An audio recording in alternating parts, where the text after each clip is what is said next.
fadeaway with a hand in his face in the air for the win! Yes, sir!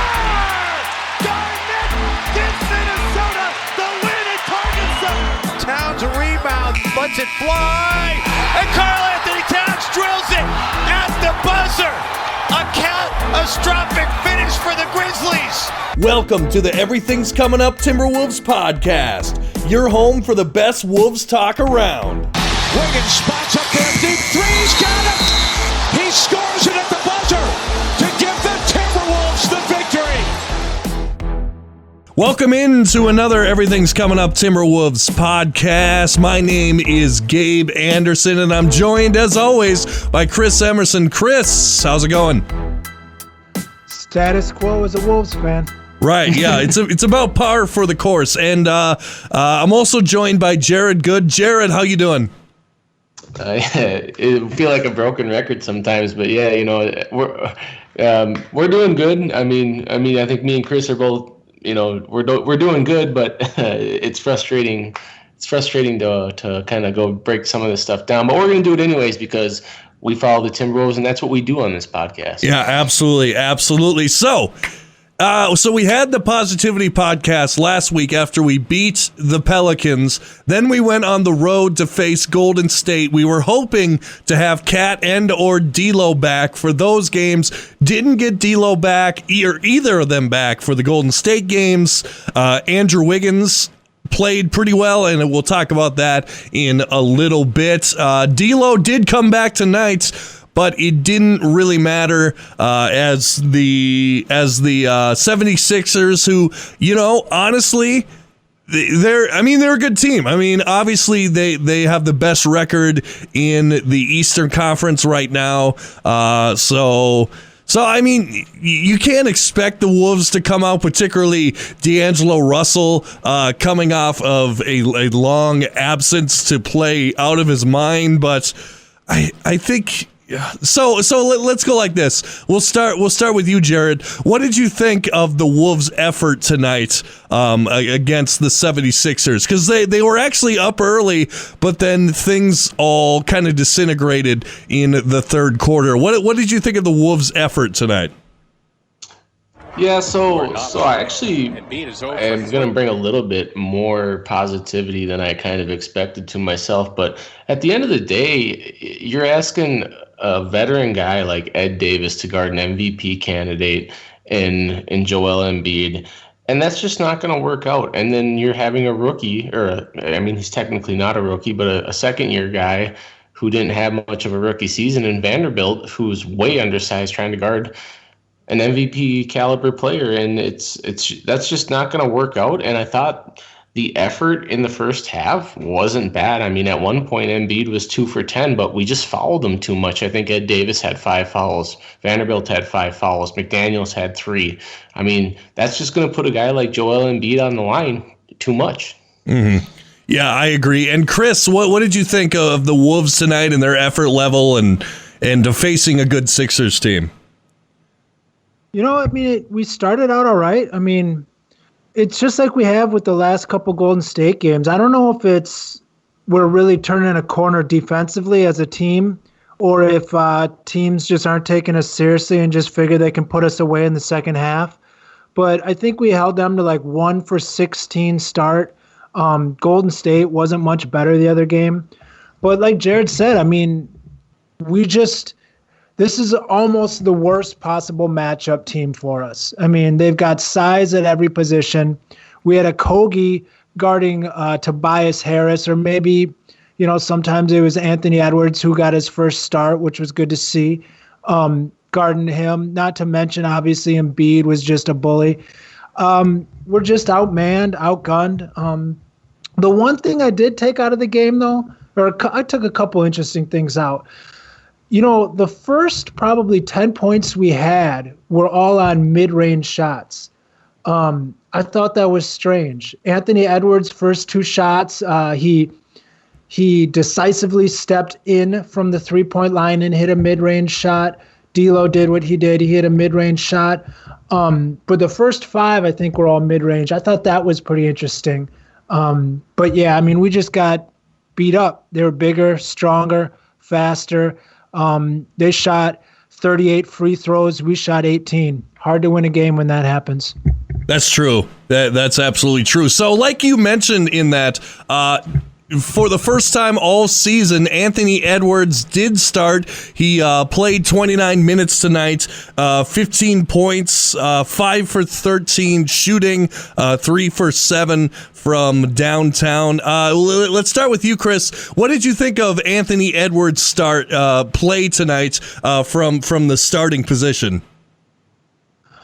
You know, the thing that I've loved about Anthony Edwards all year is he brings. Well, he had a couple down games, I think. After that San Antonio game, it seemed like it got in his head a little bit. But almost every game, he brings the same energy. Like he said in his post-game talk when he went, what was it, 5 for 8 for threes the other day, they asked about how it felt with his shot falling. And he almost seemed confused. He's like, well, my shot feels the same every game. Like I shoot it the same every time. And he does. He shoots it just as confident every time. Just sometimes they go in and sometimes they don't.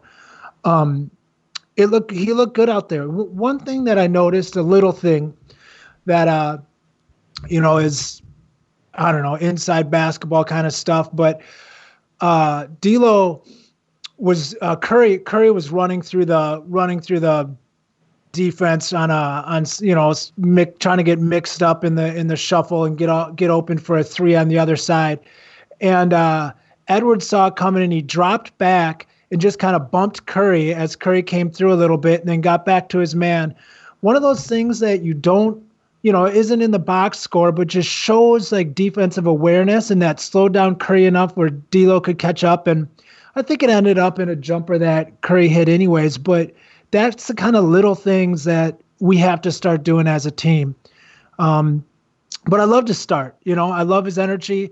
I think he fell in love with a jumper a little bit too much this game, opposed to taking it to a hole. But again, when you've got a 7'2" Joel Embiid in there, I understand. Yeah, absolutely. And Jared, what did you think of Anthony Edwards in his start tonight? Yeah, so I think Anthony Edwards has kind of been the same player since the last time we've talked. I haven't really noticed anything a whole lot different. He's pretty much, 5 for 13 almost every night, 5 for 14. Sometimes he gets a hold of a good game and the shots fall in. My biggest thing with Anthony Edwards is, and we talked about this before, like he can get to the hole at will. And that's a big thing. So, And I kind of lobbied for Edwards to start, and I was kind of happy to see it just because, moving forward, I'm pretty much almost done with Josh Okogie. And I hate to say it because I was a big Josh Okogie guy because he likes to play defense, and that's something that we absolutely need on this team. But, I would much rather just go top heavy starting instead of trying to split the talent between the bench and the starters. But with Anthony Edwards, if he starts finishing at the rim, he's already an above average player and he's a rookie. So I think that's my promising take for Anthony Edwards. My downfall is he's not finishing at the rim, and it kind of makes him inefficient at times. To talk on Josh Okogie, I was going to mention this earlier or later. I know a couple podcasts ago, I said he brings so much on defense and so little on offense. In the last 8 games, he's only had one game that he's made 2 field goals. Jeez. I mean, 2 games ago, he played 16 minutes and he didn't even take a shot. Didn't even take a free throw, didn't even take a shot. I mean, he is so frightened to put up a shot.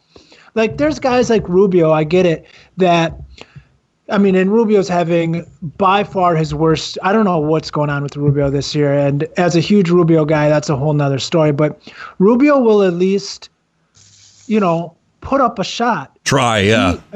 He absolutely won't. It's like, I don't get it. It's almost like Chuck Knobloch throwing to first base right now. It's so much in his head that he just won't do it. And he's going to play himself out of a position, which stinks because we don't have, the next best guy is Jared Culver. And geez, man, that guy has been pretty terrible too. I mean, he only shoots within 6 inches. So I don't know.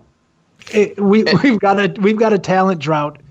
And something like Chris was saying, like one player that I want to just point out, like if we were to move Edwards into the starting lineup, like Layman has the ability to shoot the ball, and he's shooting like 2-3 times a game. Like, and I'm not a big Layman guy, but like our second unit's going to be bad no matter what we do. Like, it's going to be one of the worst second units in the entire league. Mm-hmm.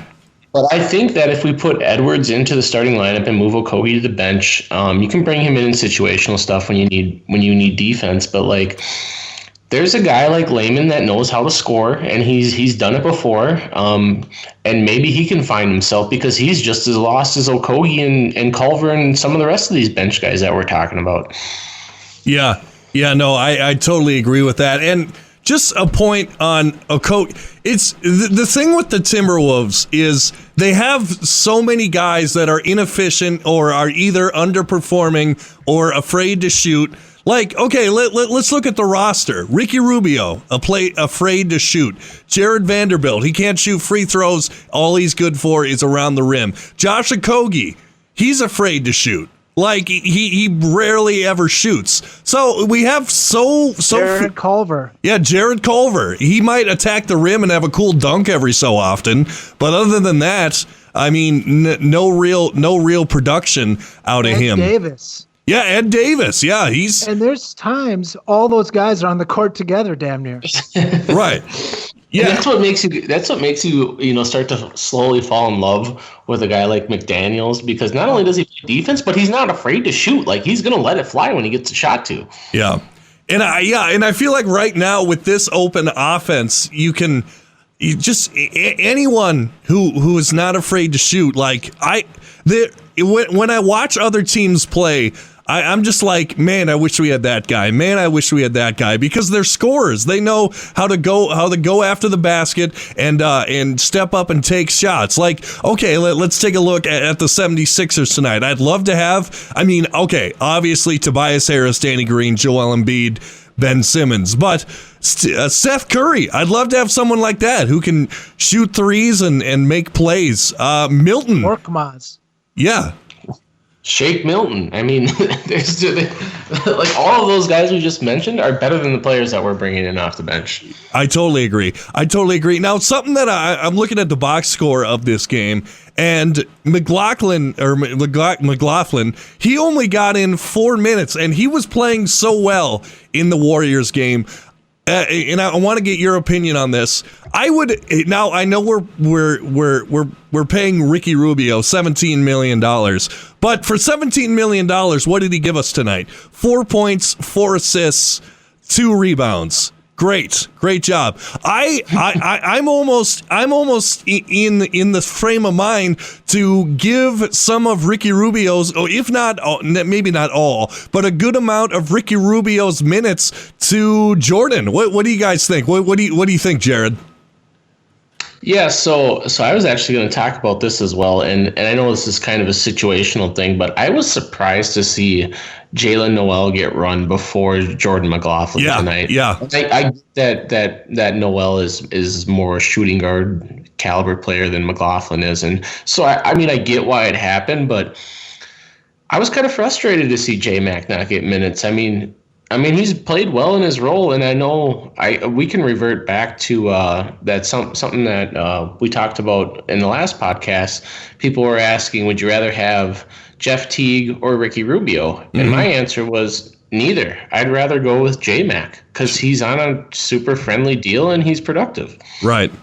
Yeah. Chris, what do you think? Should some of Ricky Rubio's minutes go to Jordan, or should Jordan even go up on the depth chart over Rubio at this point?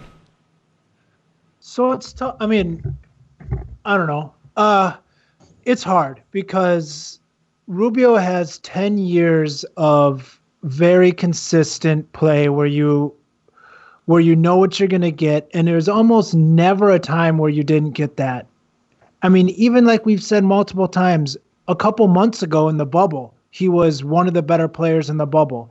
So I don't know what's going on with him. Right. I think if we want to be a winning team, we need to have Rubio playing at that level like he was. And I think there's almost no reason to believe that he won't get back to that level, because it doesn't make sense for him to have fallen off this hard in 4 months. Like, that just doesn't make sense. Mm-hmm. But when it comes to JMac, this is a Rosas thing to me, and I'm going to bring it into different levels. So when you're a two-way player, I think you can only be with the team for 45 days on your two-way contract.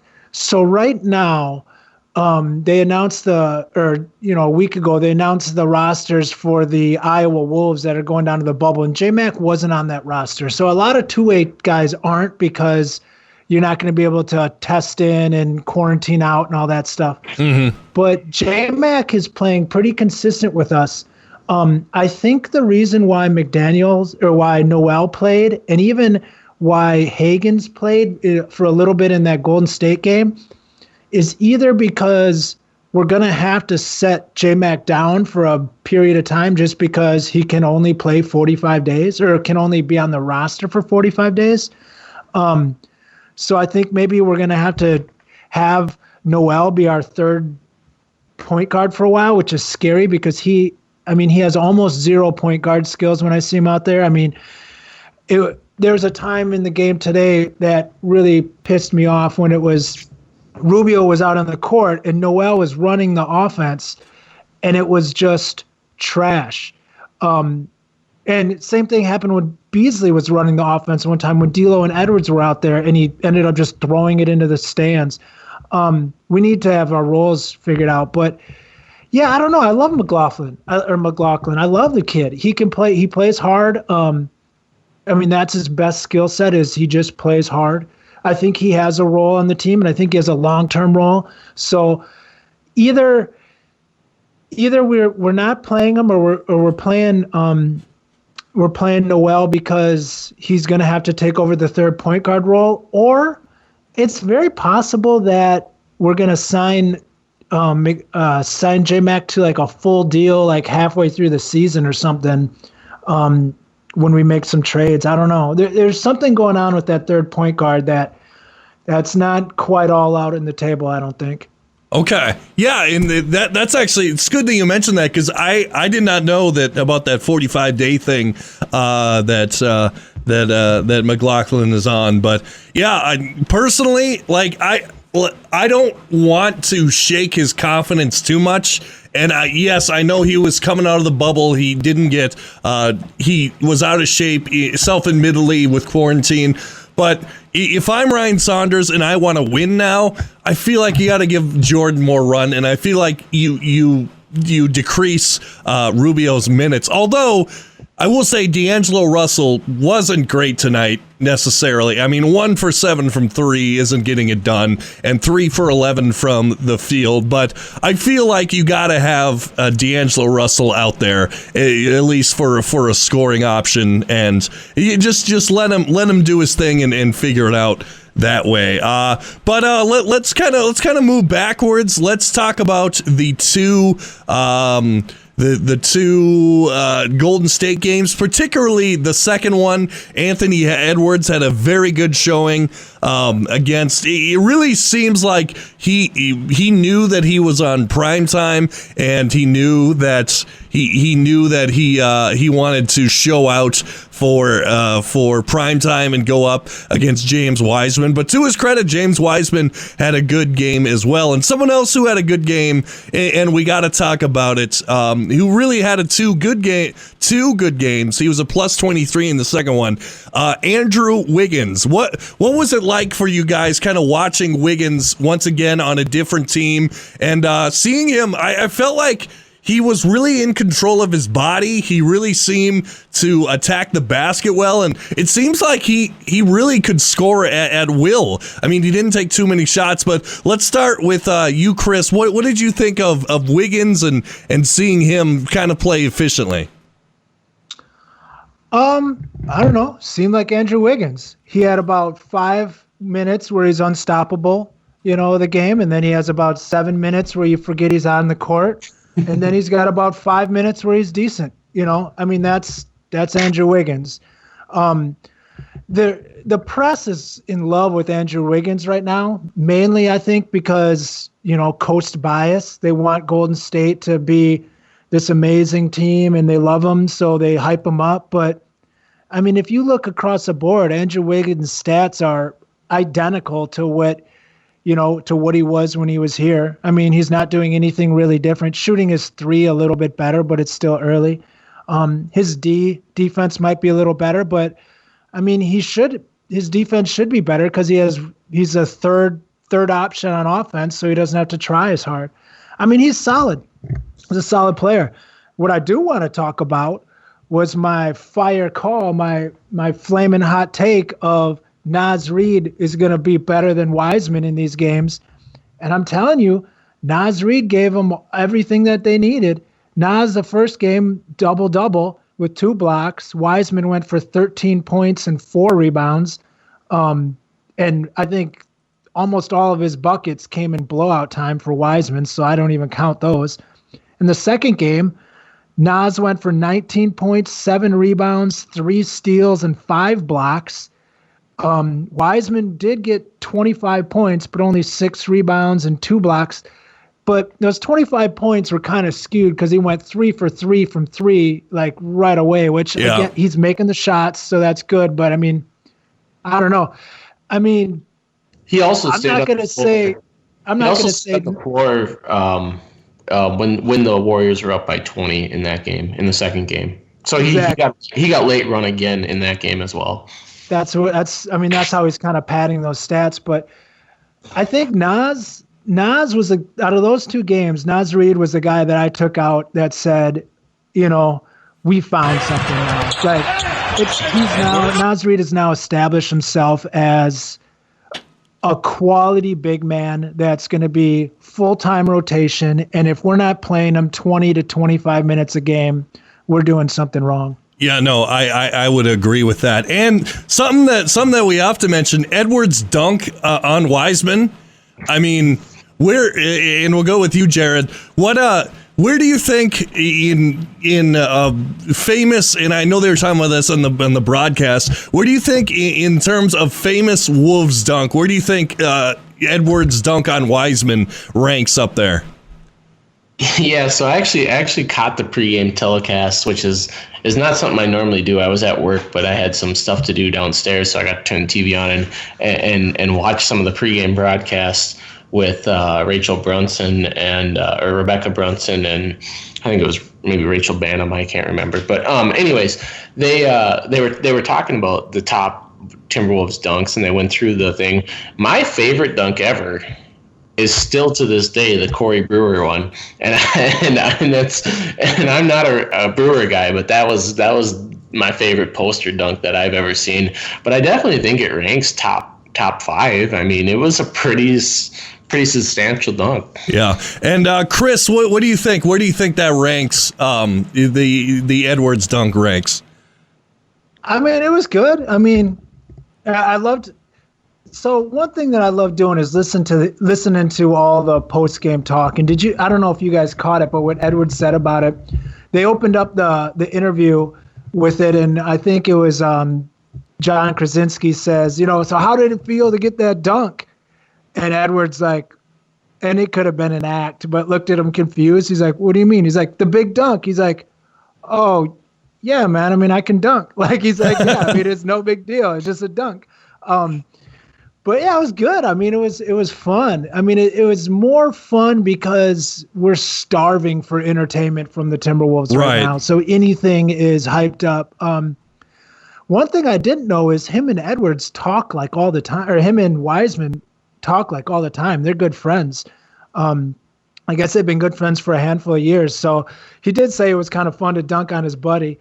But other than that, that was about it. I mean, it was good. I mean, I remember one where Kevin Garnett caught it off a rebound, and he caught it was like at his waist and snatched it up to a dunk. That was maybe one of my favorites. This is young KG time. Yep. Is a baseline play. I remember a bunch of posters that I think Wiggins did one or two. One of them was really nasty on the Stifle Tower. What's his name? Can't think of it. Gobert. Yeah, Gobert. That was nasty. Yeah, there's been some good dunks, and I'm sure there's been some fun ones back in the day with Doug West and stuff too. But the one that sticks out for me was Garnett's when his second run here, and the one I think he's just come back. And Rubio dropped it back to him. Yeah. Rubio drops it to him, and he goes, "What was it? Was it Blake Griffin that he went over?" Yep. Yeah, Blake Griffin, and then him and Cat just went nuts. I think Towns or Garnett got a technical for it at the end of it, but that's one that I remember. That what's weird? That almost feels like the good old days. Like even though we weren't, in retrospect, we weren't that good a team at that point. It almost feels better than what we have now. Because we were building. Right. We were building, and everybody thought we're up and coming, and we've got so much potential in the future. And that's the crazy thing that people aren't remembering about this team right now. Like, we are still the youngest team in the NBA. Right. Like, D'Lo and Cat have played together 5-6 games. We have a number 1 draft pick that didn't play for 10 months, didn't play summer league, didn't play preseason, basically. We're still young and super inexperienced. We'll see what happens. Like, to think that this team should be great right now, I don't get it. Right. I just saw a thing on the telecast right now, and mind you, we are without an MVP quality player. Let's just put that out there. So that right there is going to affect us. But right now, we're playing the 4th hardest schedule in the NBA, they showed. And, of course, those win percentages are skewed because we lost all those games damn near. So that's going to skew it in the favor of the other team. But we're playing the 4th hardest schedule. So most of the teams that we played, we probably were going to lose or, with Cat anyways. So, we got to pump the brakes on all the Timberwolves hate right now. We're not working with a lot. Right. I think that that this is kind of was my thought process tonight. And without Cat, I don't know that we can beat the Pistons right now. Like, we're that bad. Like, we're not going to beat anybody. And we won't be projected to beat anybody. In terms of like looking at like spreads and lines and all that, we're not going to be projected to beat anybody. But even with Cat, we're probably a 500 team, and I think that's something that we need to embrace and stop thinking that we're going to make the playoffs, because I think that's we all had this envision that we were going to be great because we got Cat and D'Lo playing together, and we got this number 1 pick that's super raw. But it's just the chemistry isn't there, and like Chris said, with no off season early, with all the COVID stuff, that's a big thing for a young team. So I think if we can get Cat back and we can go 500 for the rest of the year, I don't think I'd hang my hat on that. Yeah. If we can get Cat back, kind of build some momentum going forward, and like I said, so I did a prediction video on this very channel earlier in the year, and I said the Wolves would go 37-35, basically a 500 team, and I did have them as the 8th seed and a little better than the Trailblazers, which that take's not looking too good. But I like I said, I think we knew going in that we were about a 500 team. We need Cat back and healthy. Okay, so one question that I just thought of, and I would love to hear your guys' take on this. So remember the year that D'Angelo Russell took the Nets to the playoffs, right? And he was basically the main guy. You had Spencer Dinwiddie, Jared Allen there too, but he was basically the main guy. So what do you guys think? What was different between like that Nets team where D'Angelo Russell was the main guy and they even made the playoffs, and this team now with D'Lo being the main guy and not even looking competitive? Any opinion on that, Jared? Or Yeah, so I think my biggest bite back response would be that Spencer Dinwiddie is a pretty damn good player. Right. He has been extremely unfortunate with injuries almost his whole career, and I think he's injured again, and because he hasn't played all year. But Yes. but this kind of like bites back into the Rubio working with D'Lo talk, because that's another guy that can handle the ball. And D'Lo was the primary point guard, and Dinwiddie could play the 1 and the 2. But to me, Jared Allen's one of the most underrated players in the entire NBA, and I don't think he really gets looked at as much because he kind of split minutes with DeAndre Jordan, and now he gets kind of lost in the spin cycle with the Cleveland Cavaliers. I think he went to, and now he just, he's playing behind Drummond. But that dude's talented. I mean, he's a good center. I mean, he's probably a top 20 center in this league, in my opinion. Mm-hmm. So, I mean, the thing about that team was they were coached by, who was it? That Atkinson? Yeah, Kenny like Atkinson. Yeah. Yeah, he runs a lot of good stuff. But here's the thing about D'Lo, and mind you, I do love D'Lo. I'm a big D'Lo fan, but D'Lo is a front runner. Like, D'Lo's a guy that when you're doing well, he's doing even better. Like, he's not a guy that when you're down by 10 and the team's looking sluggish, he's going to really dig deep and do the extra things like that. That's not D'Lo, unfortunately. Like tonight, D'Lo's a big confidence player, and if the team isn't playing well, that's going to kind of jump into his confidence. It does. Like tonight when we were struggling in the beginning, just little things I see him do. Like I saw him shoot like this sideways fadeaway 20-footer when he was wide open. It was like a moving shot. I'm like, he could have easily just set his feet and just taken an easy shot, but he just kind of takes this sloppy kind of lackadaisical whatever jumper. He's a front runner. So hopefully when we start winning some games, he's going to get his swagger back and he'll start dropping those 30, 40-point games. Mm-hmm. I think that's all we need. But that team that he played on, LeVert was solid. Joe Harris was a shooter. They had Jared Dudley. I mean, he's a solid, just veteran. They had a lot of solid guys on that team, and I think a handful of them had played there for a couple years. So, I mean, they might have known their roles. I mean, that's something we've talked about quite a few times on this podcast, is I don't think we have a player on our team that knows his role right now. Mm-hmm. And that only happens with repetition. We got to get 30, 40, 50, 60 games under the belt with this same roster, so guys can know where they fit in. I mean, we have guys that, like Vanderbilt, that wasn't even getting a lick of minutes. Now he's going to be a starter. We have Rubio, who looked like was supposed to be playing next to D'Lo, and now it's like that's never going to happen because that doesn't work. Mm-hmm. We have guys like McDaniels that look like he was probably going to be in a G League, and now he looks like he's one of our 5 best players. These guys don't know what the heck's going on. Edwards doesn't know. I mean, Edwards is probably the only guy that knows his role, and that might be a self-proclaimed role, and that's just to put up shots.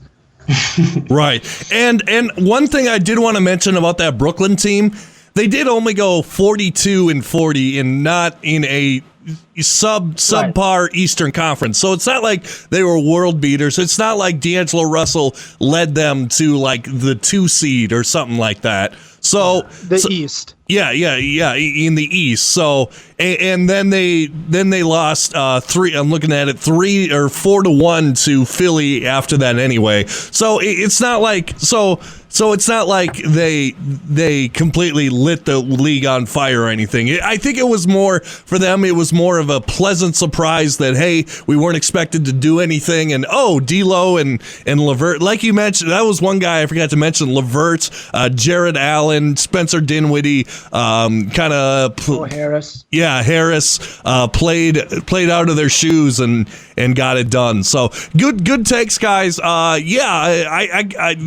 question question just kind of came to mind, and I kind of wanted to throw it out there. Something that I want to go to is, so we are 1/4 of the way through the season, and we kind of talked about this. Where, in your opinion, did you think the Wolves would be at this time going into the season? And we'll start with you, Chris. Where did you think the Wolves would be? How many games? Let's see, 4-4, so 18 games into the season. Well, I knew when I looked at the schedule earlier, I knew that we had a really tough schedule to start. I mean, I know that the first handful of our games were almost all versus teams that were in the bubble. Or play in the bubble, and most of them were playoffs. So I knew it was going to be tough. I was hoping to get through maybe this first group with maybe a little, I was like you, I wanted to be slightly over 500, kind of in that range, maybe right. 500. So, I mean, if, 20 games in, if we were, had 7 wins or 8 wins, I would have been pretty happy with that. But, I wasn't expecting Karl Anthony Towns to be gone for all the games. Right. So it's not what I expected, but I'll tell you what.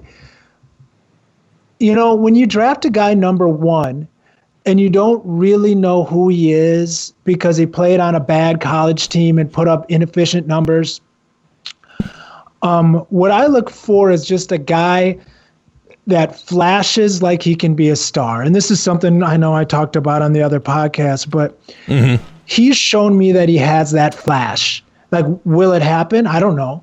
But, and not to keep bagging on Culver, but like when you watched Culver play last year, you didn't see those flashes like, man, he could be something.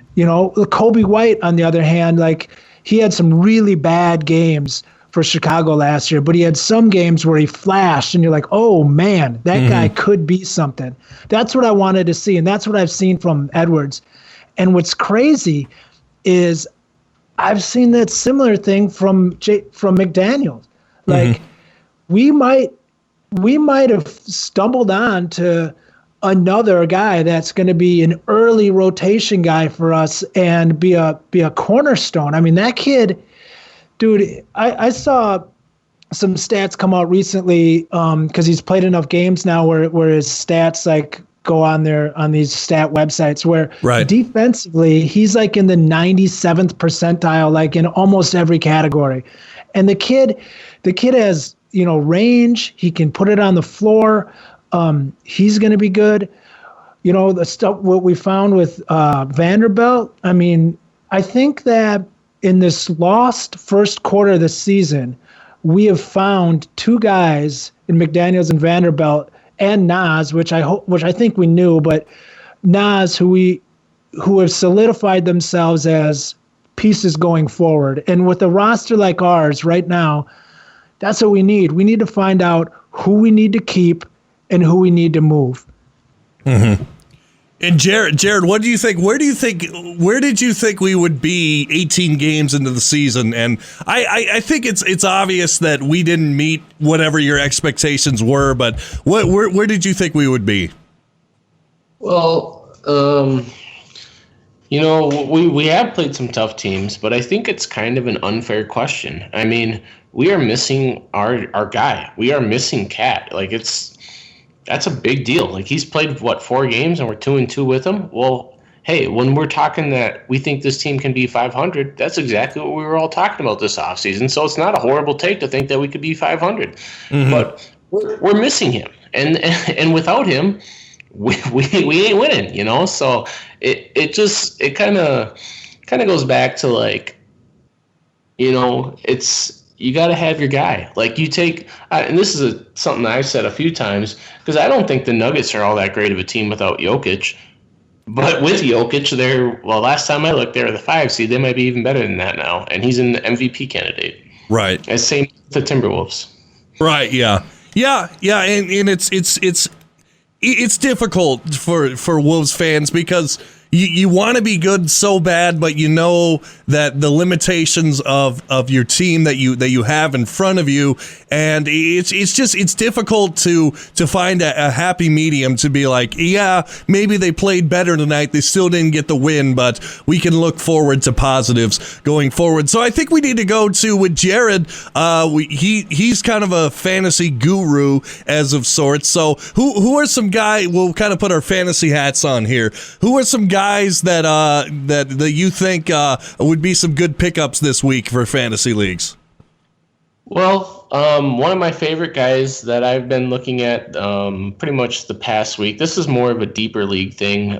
So if you're in like dynasties or teams, like 20-team leagues or bigger leagues. But Austin Rivers has quietly been playing almost 30 minutes a game for the Knicks, which has kind of surprised me just because we know how much Tibbs likes to run his starters. But that dude comes off the bench and he plays pretty efficiently.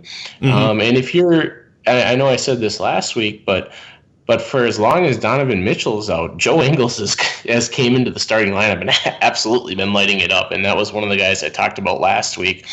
But a lot of things, like when you're looking at waiver wires with NBA, I think the easiest thing to do is look at the players that have been injured, and then you start looking at the bench guys and think who could have an expanded usage. Like one of the guys that I was looking at tonight, if Embiid sat, was Tony Bradley, because he started the second half, the last game that Embiid missed.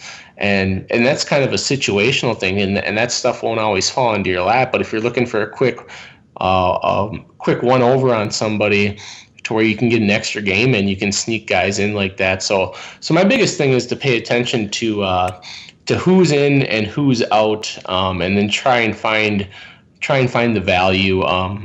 Another guy like Reggie Jackson or Marcus Morris Sr., for as long as Paul George and Kawhi are out with COVID protocols, I think they both played. I think they played tonight, but when stuff like that happens, the usage rates change for every single player, and players run into more minutes. So I think that's my biggest take is look at who's on the injury report for some of these teams, or look at who is on COVID lists, because that's a real thing where they got to miss 10 days, and you can pick up somebody and he can stumble into a 30-minute game and have a decent amount of usage. One of the guys I did that with earlier in the year was Neto from the Wizards when Westbrook was out for a little bit, and it worked out well for me. So yeah, just pay attention to the injury wires, pay attention to COVID protocols, and then just know if that player is any good. Right. Like when we're talking fantasy, you almost have to know it front to back. So that's my biggest take. There you go. Yeah, go ahead. One guy that I think people should keep an eye out for, kind of like your same take, talking about usage, is that Nickeil Alexander-Walker for the Pelicans. I added him last week. Yeah, so did I. So with Ball going out, he got some extended run. He put up like a 37-point game. He's a guy that can get you, handful of rebounds, handful of assists, and he was. He's a solid guy, and now they're talking so much about trading Ball because they want to get him run, that it's one of those guys, if you got a spot on your bench that you can stash him for a while, because once Lonzo Ball gets traded, that guy's going to be the hottest waiver wire grab out there. So you might want to try to jump the gun and get him a couple weeks early and let him sit there.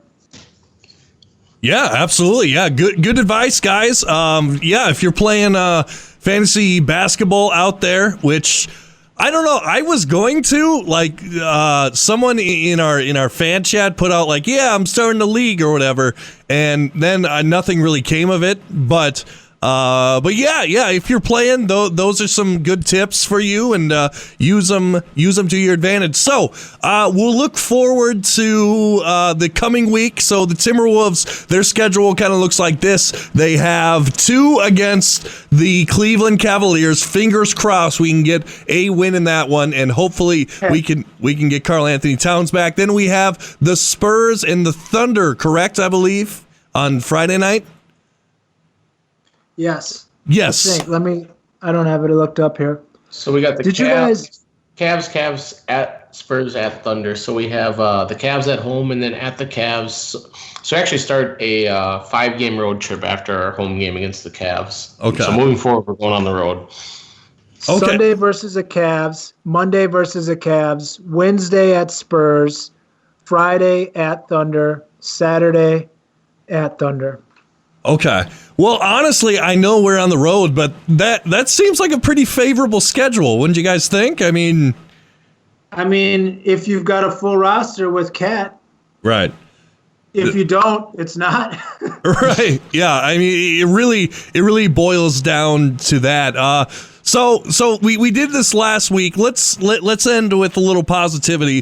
What is with the upcoming schedule? What is one thing that the Wolves fans can watch and be positive about coming up in the upcoming games? And let's start with you, Chris. What's one little bit of positivity that the Wolves fans can take?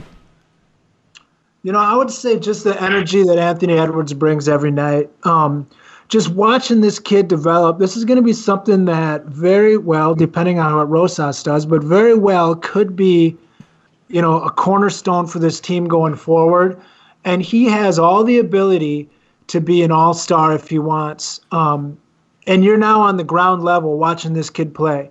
So if you can watch him, depending what your TV provider is, pay attention, because this is a fun time where you could say, oh yeah, that guy who's an multiple-time All-Star, I remember when I was watching him as a rookie. This is those moments. Right. And Jared, what do you think? What's a positive thing that Wolves fans can look for going forward to this next this week? Yeah, this is my favorite question of the night. We get Karl Anthony Towns back. Right. I think it's as simple as that. We get one of the arguably, he's a top 10 player in the NBA. He could be argued he's a top 5 player in the NBA. And people don't appreciate him because he gets lost in the land that is Minnesota. Right. That's a small market, and he doesn't get magnified as much. But outside of adding Towns, one thing that I kind of wanted to pay attention to going forward is, and I know I've talked about this a million times, but what are we doing with our starting lineups? So now that we got the band back together, so what are things going to look like? Obviously, you're going to have D'Lo, you're going to have Beasley, you're going to have Cat. So I'm looking at, does Vanderbilt has played pretty damn well in my opinion, and then he didn't start tonight, which I almost thought was kind of confusing. But I get why it happened, because you're going up against a guy like Embiid, you need a bigger body, but especially with Nas out. But what are we doing at the 3 position? Is it still going to be Okogie, or maybe we just put the whole band together and we throw Edwards in there as well? Yeah. So that's one of the things that I'm looking forward to coming up in the next few games, is to see if our rotations change at all, see if Cat coming back adds any different rotational pieces. Mm-hmm. And Chris has got to have one thing to say here. What I would say at the 3, what my dream lineup right now for the Timberwolves is? D'Lo, Beasley, McDaniels, Vanderbilt, Towns. Because that gives us 2 long, lanky guys that can, in Vanderbilt and McDaniels, that can guard the 2, 3, 4, make up for a lot of guys' mistakes. And McDaniels gives us some offensive punch, too. He's not a complete dud out there. So I would love to see that lineup. I don't know if it'll ever happen, but that's the lineup I want to see start. That does sound like a great lineup. And honestly, even if Cat comes back and the Wolves look halfway decent, and even if, let's say, they drop a couple games, I'll be happy. I'll be fine with that. As long as they're in games in the fourth quarter and showing some progress, I'll be fine with that. My positive thing that I want to talk about is, he's kind of had to step up a little bit because guys have been out, but Malik Beasley has looked pretty good recently. He's been shooting pretty well. He's been He's been playing some pretty big minutes for the Timberwolves and hitting some shots. So I just, you get to watch Malik Beasley hit some threes and play pretty good defense. I mean, he said he wants to be an all defensive player, and you've been seeing that. He's a stud. I mean, he's got its faults, but he's also young. Like we're looking at him like he's a veteran guy. What's he, 24 or something like that? 23, 24? He's a guy that I think Rosas nailed. His contract is decent. Yeah. He works hard. He's out there on the. I mean, he's never taken a play off. I think he's a great addition, and I think he's going to be here long term. I think that with Beasley, one thing to pay attention to is so I know they made a big thing on the previous Wolves pregame. And they said that he's averaging 10 more points a game than he's ever averaged in his entire career, which is a super positive thing to see.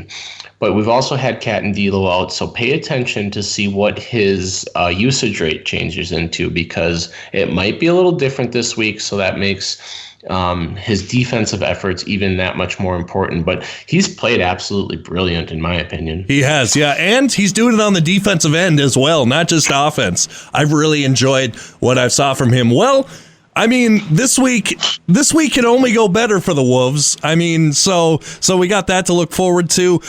Jared, thank you so much for joining me this week. As always happy to chop it up with you guys for an hour, and love doing this stuff. So absolutely, thanks for having me. Absolutely. And Chris, thanks so much for being here again. Will do.